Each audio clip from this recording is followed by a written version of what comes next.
Okay, so I'm just going to very quickly talk a little bit about the specific research that colleagues and I have been doing. And our work has been looking at all of Puget Sound. Well, we've been thinking about all of Puget Sound, but we have been sampling several populations in Puget Sound, including Cherry Point. Francis. Okay, part 2. So I'm going to start with just the motivation. So as Kurt showed you, this is the same figure of trends in Puget Sound herring abundance that he showed you before. Colors are a little different. The orange line represents kind of all of the populations lumped together except Cherry Point, which is in periwinkle, and Squaxin, which is in green. And the Puget Sound, so we see declines for sure in Cherry Point stock, maybe some declines in the overall, the rest of the Puget Sound. When you explode that orange line out and show all the other 18 or 19 different populations, you start to see some strong trends among them. Some of them have been increasing for the last 40 years, some of them have been decreasing, some of them have been jumping around. The Puget Sound Partnership has, as I mentioned, designated herring as an ecosystem indicator, and they have established recovery targets for Puget Sound herring. And all of the recovery targets are at biomass levels higher than we see today. So they have determined that we ought to recover Puget Sound herring. We ought to get more herring. So inherent in that is that we know why they're going down, so that we can strategize how to get more of them. So we need to find out what is limiting Puget Sound herring. And there are likely different answers depending on which herring you're talking about. And I think there's a whole-scale agreement that what's going on with Cherry Point is unique.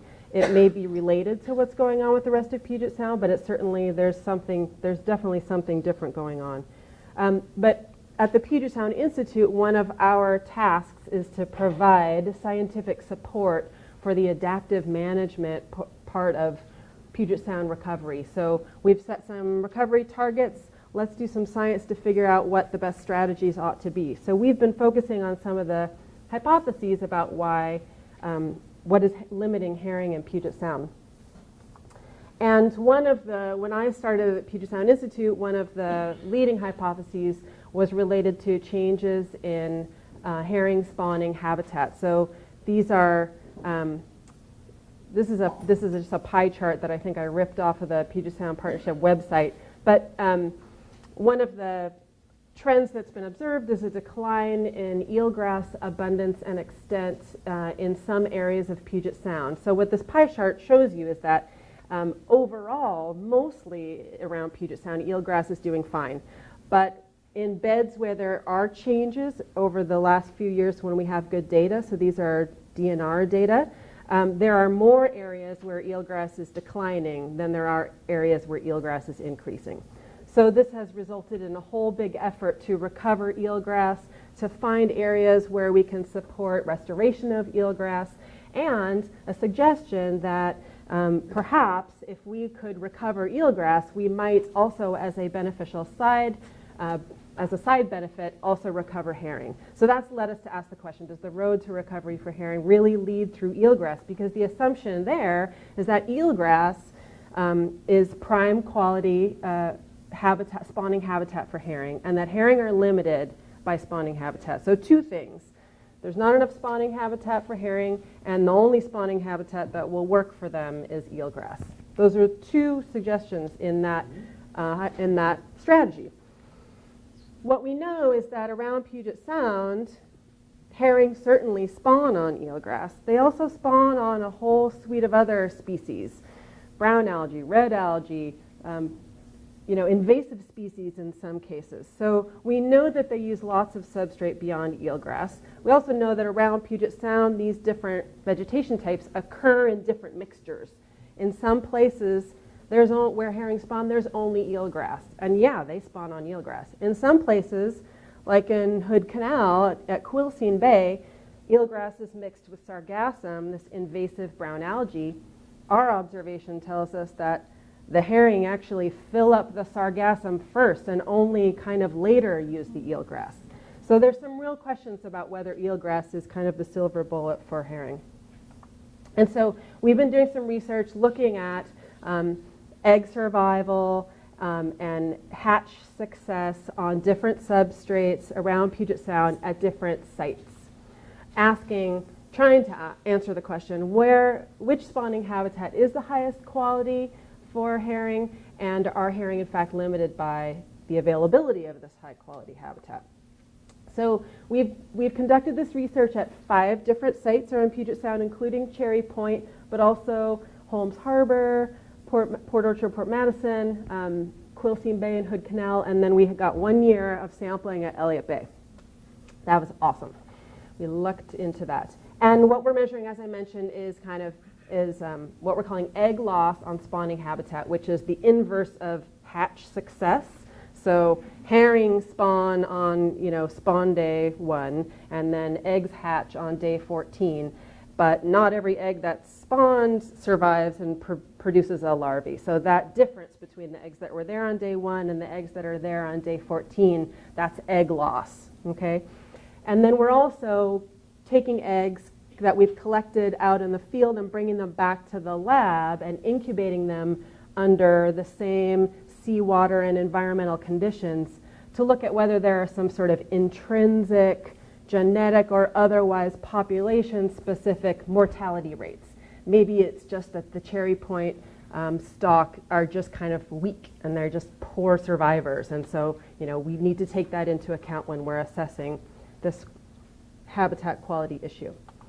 So we went out and collected eggs by scuba at set stations through time with divers from NOAA. So this is a project in collaboration with NOAA Fisheries and WDFW. We grab rooted vegetation that has eggs on it. We stick it in a bag, hand sewn by myself. Bring them up to the surface, transfer them to plastic bags, take them back to the lab for either incubation and hatching or just counting how many eggs are there. And just to cut to the chase, the result from this study was that eelgrass is not the only quality spawning habitat. So what you have here are 5 different sites. So this is Quilcene Bay, Hood Canal. Here's Cherry Point right here. Then Holmes Harbor, Port Madison, and Elliott Bay. The different substrate types have different colors. So the eelgrass is cleverly colored green, brown algae is brown, and the red algae is red. And how did I come up with that? And what you can see is that we found pretty high hatch probabilities on eelgrass. We also found pretty high hatch probabilities on the invasive brown algae sargassum. So statistically, when we run this through our model, we don't find a strong substrate effect. We can't say that eelgrass is better from these data. What we did find is a strong site effect.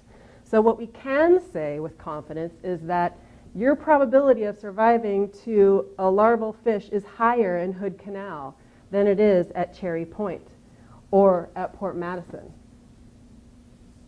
Okay? So that's really interesting to us. So that led us to a second set of questions, which is, what is driving these site differences in egg success? Why is it that it's a really good place to lay your eggs in Hood Canal?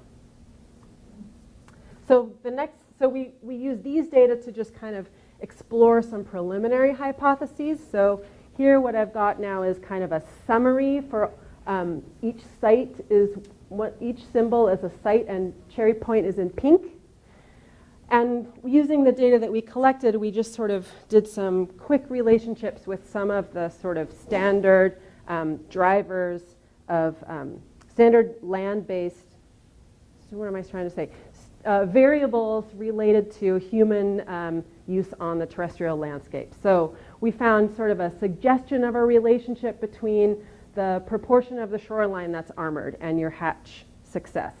A general suggestion of a relationship between the proportion of the watershed that's impervious and hatch success. Nothing that we would go out and try to sell you on, but a suggestion for kind of future research.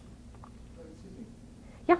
Cherry Point has very little impervious surface and very little shoreline development, hardened shoreline.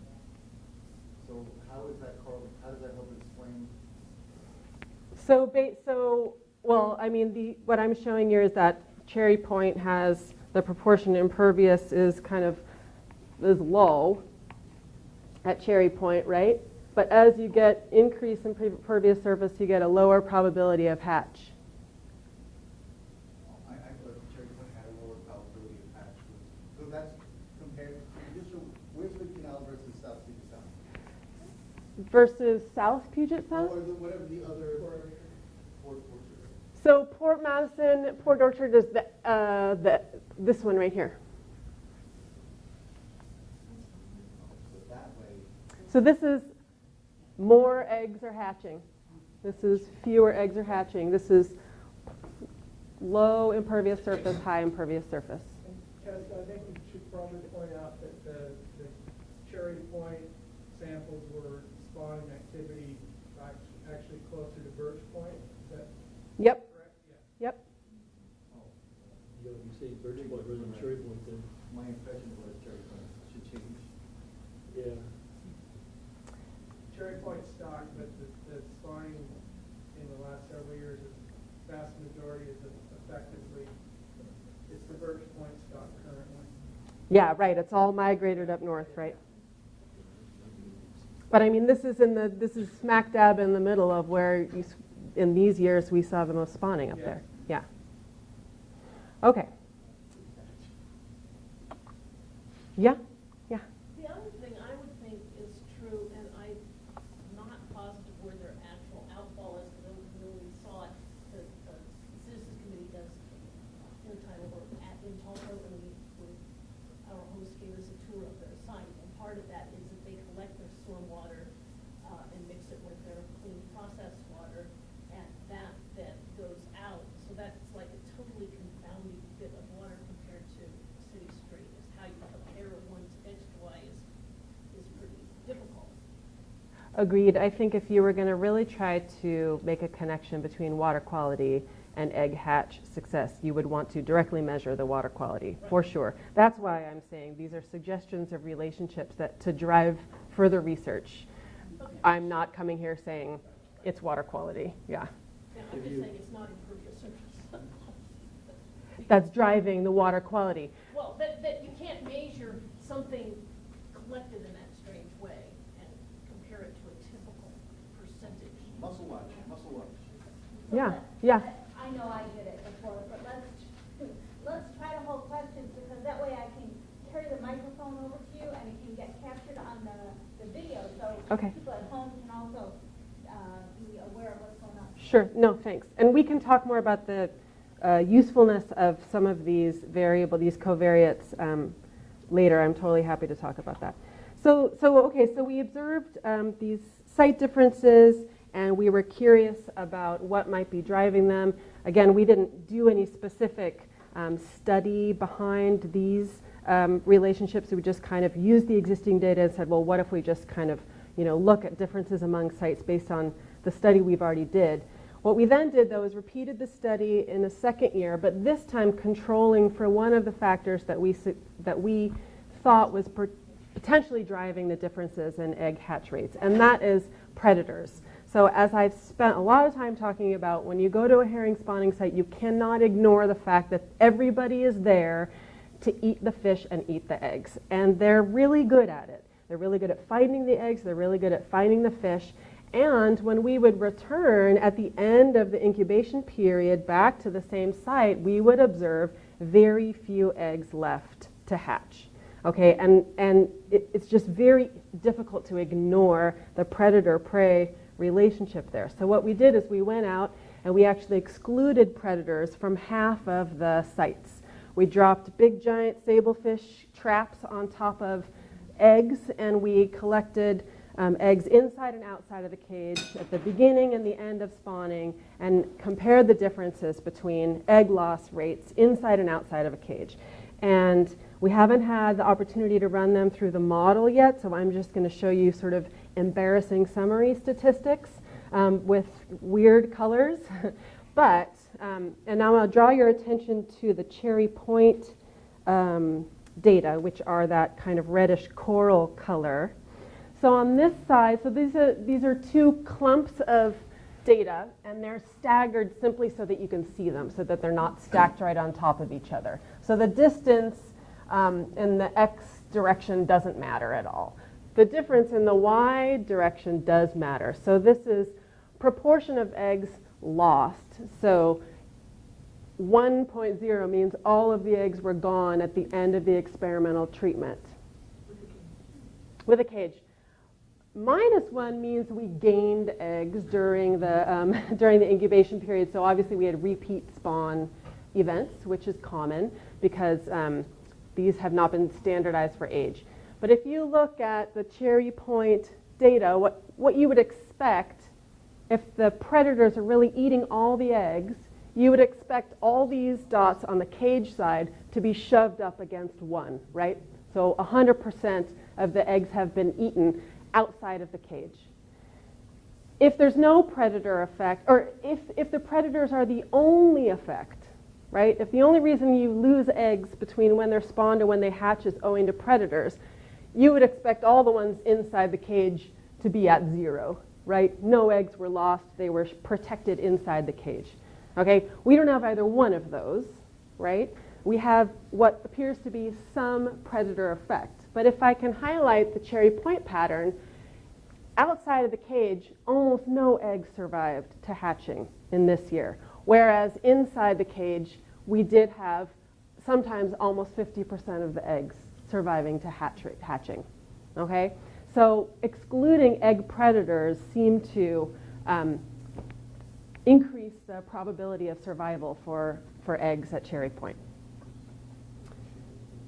So I'm prepared to say with confidence, thanks, that we're seeing the effect of predators, which is not rocket science, nor is it earth-shattering. We know that there are egg predators that are affecting, that track herring all up and down the West Coast. It's called, riding the silver wave.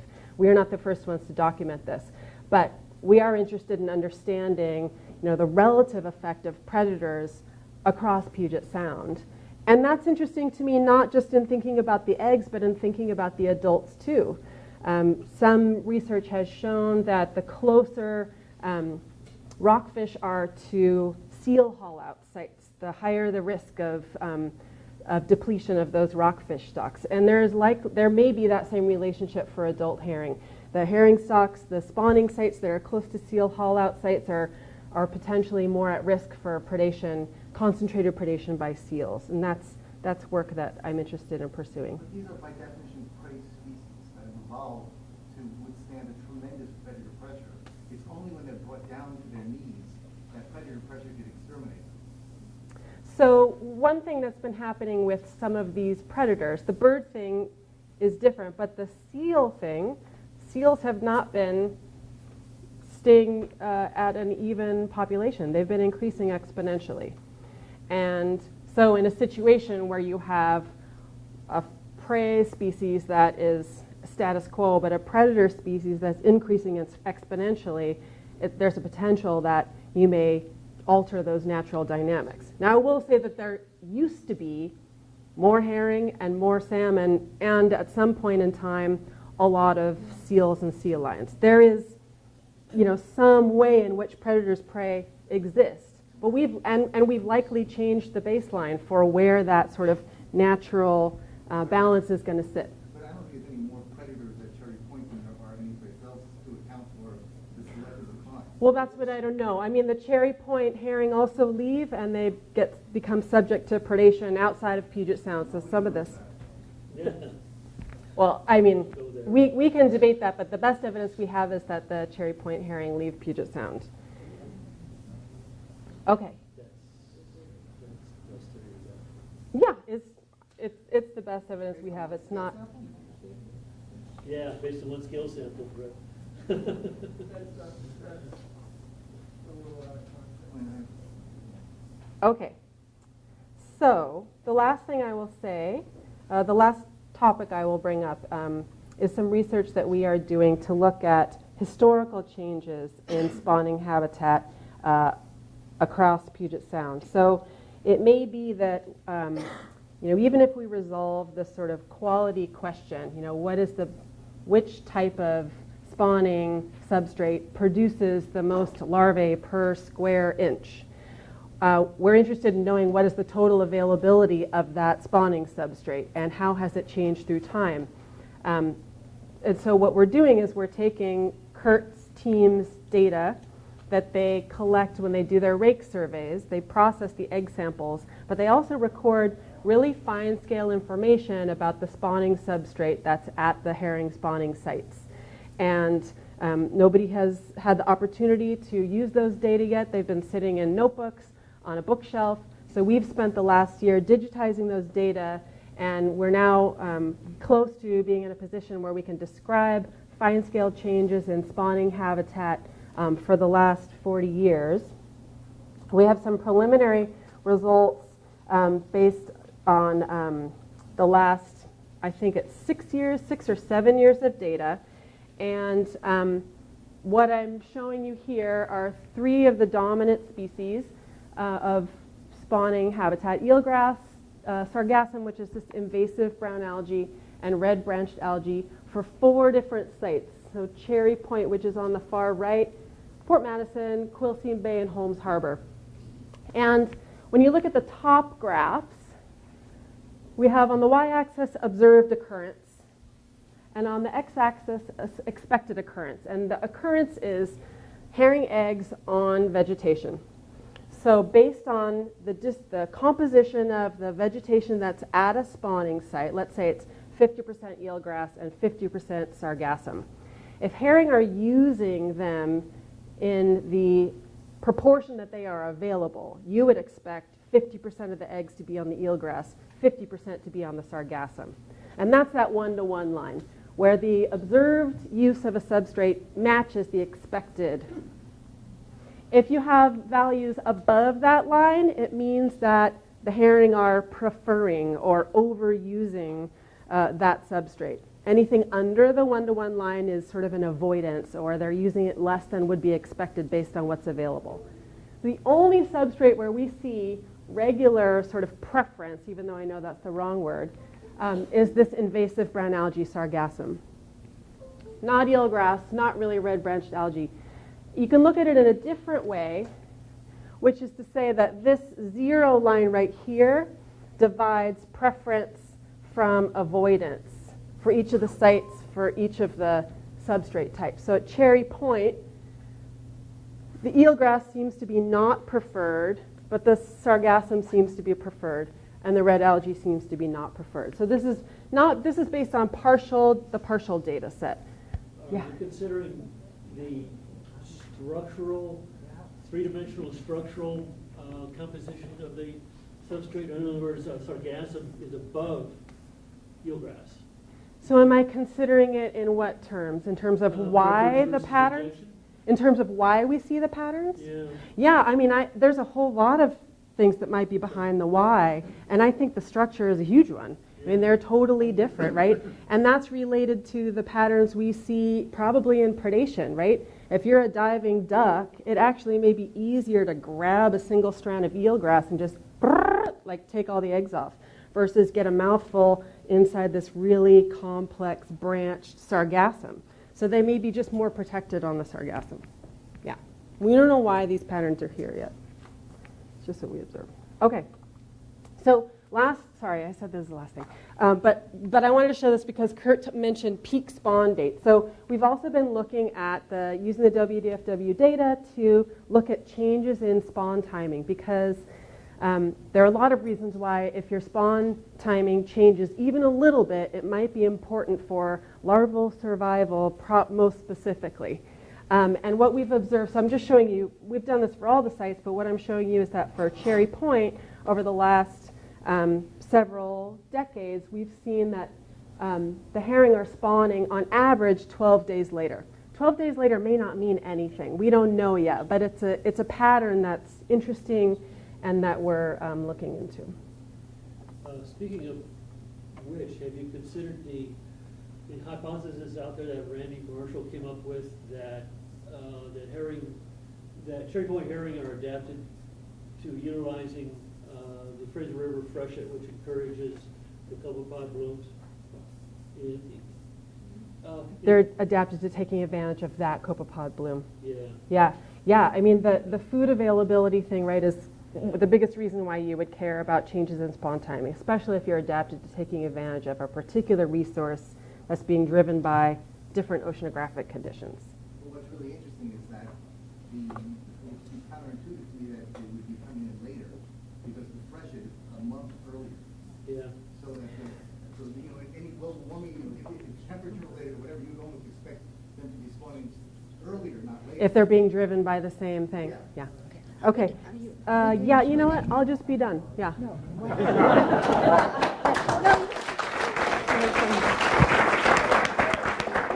don't have to be done. You can finish. I just don't want to Yeah, that's fine. I've gone on long enough. We don't have, do you want to show one or two No, more I was slides? just gonna. It was just gonna be summary. Yeah, Summary? it's fine. Yeah. I want to bring Kurt up here and we can do Q&A. Keith. My question is related to the discharge from the tankers that are arriving in the Cherry Point area. In any of your studies consider invasive species, microscopic, that might be coming in the millions of gallons of ballast water that are arriving in the Cherry Point area every month? The short answer, none of our fish and wildlife studies specifically look at that. There's been at least one risk assessment as well as the ESA review that consider that. And I certainly wouldn't rule it out as, again, on that laundry list of potential stressors. It would seem to be more relevant than most of the other items on that laundry list, given that that's distinct to that area. I don't know how many other areas that were sampled have aluminum smelters and tankers arriving. One of the challenges that we face in addressing a lot of these really good hypotheses is the lack or absence of data. So we haven't had a good plankton sampling protocol in Puget Sound, a consistent one. So we don't have long-term data to look at as sort of a baseline plankton community composition that we could then see changes in through time or predict effects of increased invasive species. We simply don't know how the community has shifted through time.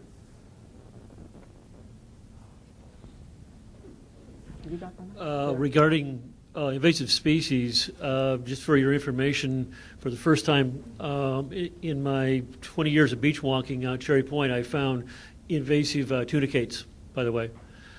Secondly, if you're interested in hard data on the increase in sargassum percent cover at 2 or 3 specific sites, I do have that data. And thirdly, there's a whole raft of water quality data for the Puget Sound reach. None of it's real recent, unfortunately, but there has been quite a few studies offshore in the early 2000s, late 1990s. And if you don't have those studies, I could probably help you get them. Water quality data.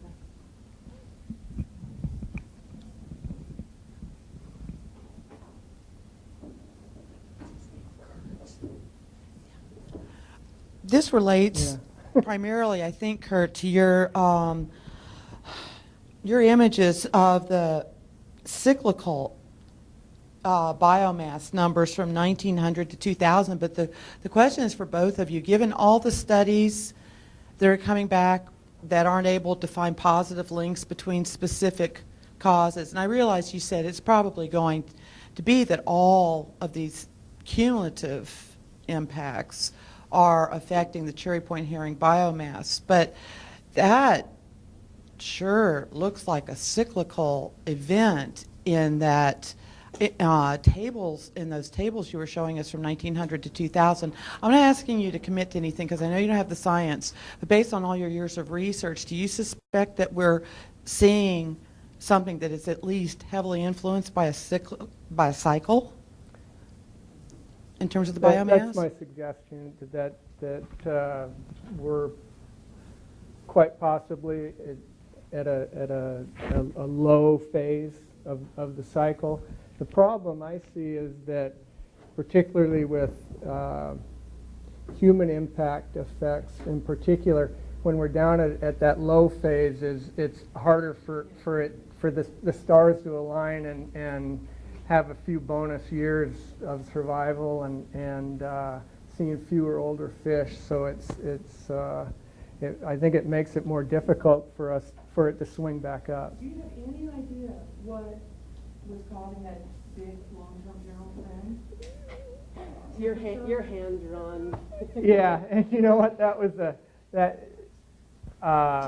a suggested relative abundance, but take your pick.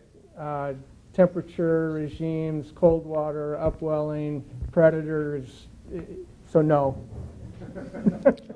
Short answer, no. Yeah. Well, Go ahead. I take issue with the whole premise of cyclic. You know, it's been referred to since '72 that it's cyclic. Yeah, it's cyclic to hell. It's going straight down. But the postulation that the early numbers, we don't have any sampling regime to suggest that we have the magnitudes even right is completely spurious. So I suggest that coastal pelagic forage fish are traditionally known to do the boom and bust cycle. It's historical, well documented. None of the stocks we have in Puget Sound have shown these trends. There has been cycles in Georgia Strait, but nothing like this. So, I mean, I think trying to blame God is really a kind of a hard one for me to stomach. But Amen, as the primary, brother. What's that? Amen. All right, thank you very much. Hallelujah. So the thing that, as the primary author of the petition to list the Cherry Point herring for the second time, I just wanted to clarify what was the NOAA's response. There was no refute that the population was in distinct decline. There was no refute that the population was genetically distinct as a population, completely discernible from the California to Alaska. But the third issue was whether it was significant. That was the only question, and this is where an agency has remarkable discretion as to what is significant. They made the same determination with the killer whale population, with JK and L pod. Well, there are other fish in the sea, in this case whales, that, you know, if JK and L pod went away, the transients could come in, even though they're genetically completely different animals. That's what they said, and we sued them, and they changed their mind. The only thing we haven't done here is sue nymphs. The thing is that BP was the only one that testified against the petition and put forward tremendous political power to overturn the effort to go on. But it is not for lack of merit. It's for raw politics. Is there a question there, Fred? Okay. All right. Now we're going to hear about a little bit about ballast water. Just wanted the question. Thank you. The question had come up about ballast water relative to Cherry Point herring, and I certainly would support looking into that further, but just want to make sure that it's understood that unexchanged ballast water is not discharged in the Cherry Point area. The vessels that come in with ballast water are required by both federal and state regulation to exchange their ballast water out in open water, so offshore. So they have to, unless it's not safe to do so, and those vessels, absolutely it is. And those vessels that, for which it was not safe to do so, my understanding is are no longer in the fleets any longer. So, you know, unexchanged ballast water is not discharged at Cherry Point. Yes, it is. Actually, that's reported by the vessels to, I believe, both the state and Coast Guard. Reporting, yeah, self-reporting. Well, as is almost all aspects of regulation, yes. No, actually, it was more a ship design issue, and whether because most of that ballast water exchange is done by a flow-through exchange, essentially opening ports in the forward part of the vessel and allowing fresh water to flow through, or I should say, open ocean water to flow through and then flush out the ballast water that had been taken in another port area, another near shore area that would have invasive species. But for some vessels, because of the way that they are designed, doing that flow through ballast water exchange created instabilities that could potentially crack the hull of the vessel. So based on marine engineering studies, it would be determined as to whether a vessel could or could not do that kind of ballast water exchange.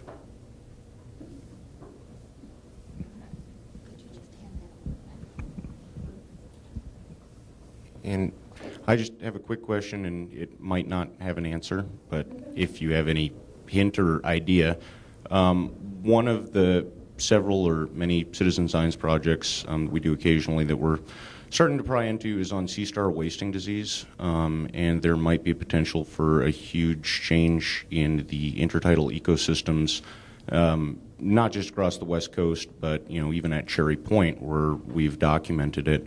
And I'm just curious how that fits into your general food web ecology picture and what kind of additional stressors might occur to the Cherry Point herring stock that at least should maybe be considered or maybe even looked into as some kind of potential new focus for future effects down the road.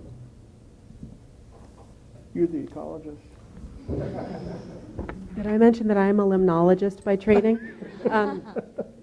So I don't know the answer to your question, but a couple of kind of brackets I'd put around it. I heard some good news actually that there are baby sea stars that are growing in Oregon now. So it's not all doom and gloom. There's some evidence of recovery, at least local recovery, and also this coast-wide wasting has been observed before, and the system has rebounded from it. In terms of what you would expect, even in the short term, in response to loss of adults and loss of 1 year of recruitment, I think you'd probably see, for a year, you'd probably see a shift in competition for space. Other sessile organisms that are competing for space would have less competition from the sea stars, so you might see increased coverage of shelled organisms where the sea stars used to be. Probably there's predators on the larval sea stars, in the plankton, but I'm not sure that you'd notice that necessarily if you just lost one component of the plankton. But again, we don't do any plankton sampling, so I don't know. And that's an overstatement, but we don't have good data on plankton. But I think I like your question. It's interesting to think about, but I'm not really doing any work on it right now. Okay, we're going to have a couple more questions. I'm going to ask a question. Okay, we've got 4 more questions now, and we'll have to wrap it up at some point because we're a little past our time now. But one question is, in terms of UV light, it seems that UV causes some problems in the eggs and also can increase the toxicity of some of the compounds that we're seeing. Has there been a difference in kind of UV impingement since the 70s to now, and is anyone looking at that? A difference in what? In basically the amount of UV that's reaching, because maybe the ozone is different, something like that? Other than the fact that the PAH impacts are exacerbated by UV light, the mentioned shift, if anything, later spawning timing for the Cherry Point fish, if anything that I don't have a finger on there's an upward trend. I would guess there is over the last 40 years in however you would measure the amount of UV light that the Cherry Point stock in particular would be exposed to. So I think that's a totally, I don't have any documentation, but I would think that's a reasonable suggestion.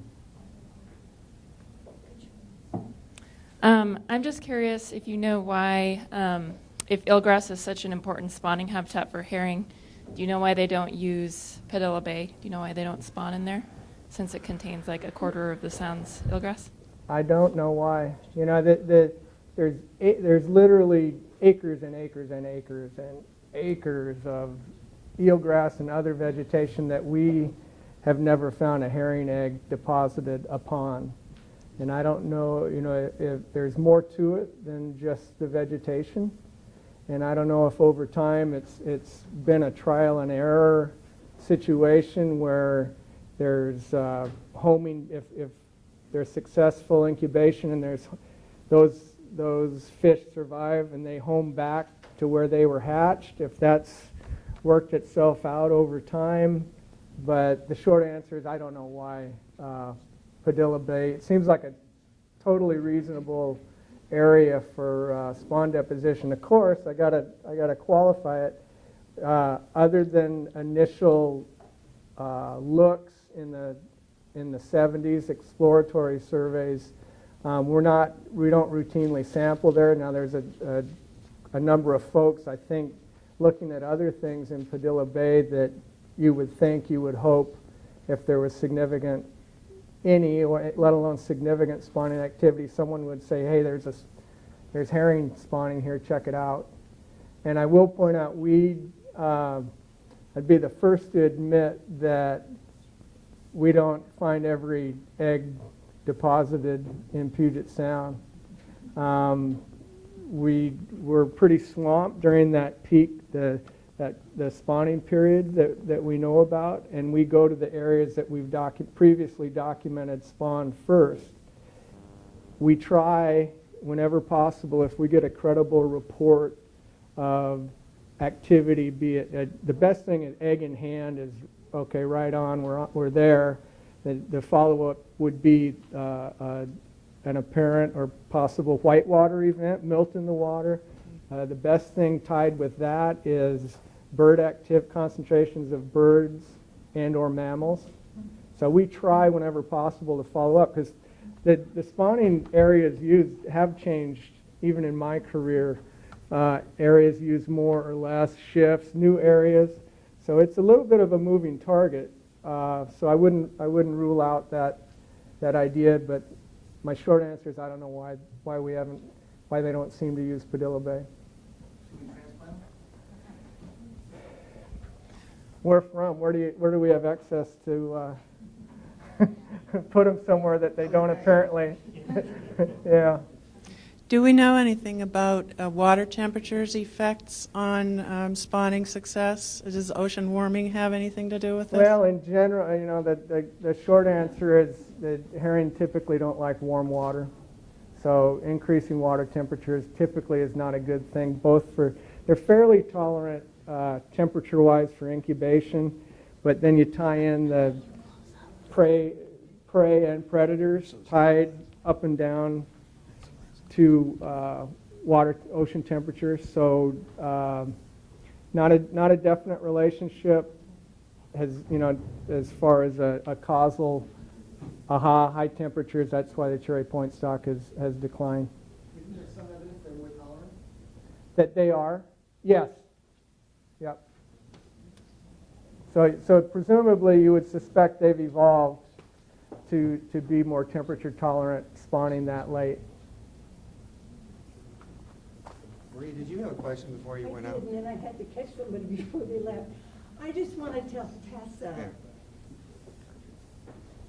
Tessa, I want to tell you how much I appreciate your analysis about the spawning substrate, and that you got away a little bit from the eelgrass and included the reds and brown algae, which are really, from my personal observation since the year 2000, are really the prime movers up there in terms of spawning.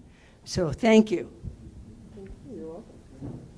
Okay. Well, I'd like to thank our speakers again. We're proud.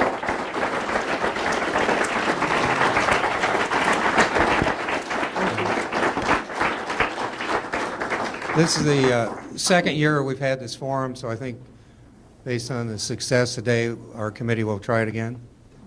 We'll be working on that. So thank all of you for coming, and hopefully you got something out of it. Most of the speakers, you did see websites or email addresses that you could have recorded for that.